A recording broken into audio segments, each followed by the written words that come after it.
Hi there. I wanted to chat a little bit about Medicare 2025 coverages. I'm aware that some people have messaged me and had indicated that they had lost some benefits. And I wanted to try to explain that a little bit and talk a little bit about why that is. There were a number of policies last year that had very good OTC benefits, um, and and they may or may not have them this year, right? Or they may have a reduced amount this year. And so I wanted to chat a little bit about what happened. So, one of the things that's going on is that a couple things. One is that there's been a lot of focus on insurance drug costs in the Medicare space. And you may have noticed that if you were one of the fortunate people, they've negotiated some insurance drug cost benefits for you. Insulin is a much cheaper drug now than it was even 2 years ago.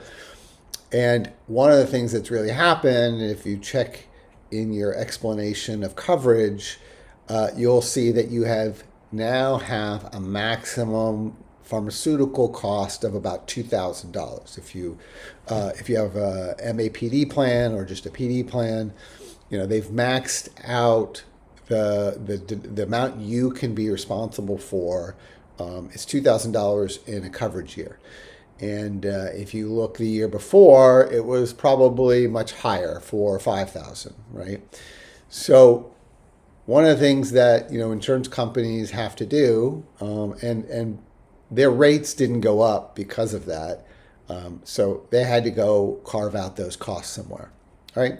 And so some of us who are not getting the benefit of some of the negotiated Medicare drug costs, we're seeing our policies be negatively affected because now that they have a max cost of $2,000 on the drugs, they're more exposed to costs, and we as consumers are less exposed, right? We don't take the risk of having to pay $3,000-4,000 a year in RX costs. So you're going to see that this year, and 2025, and even probably in future years, that the insurance company is going to be a lot more aggressive.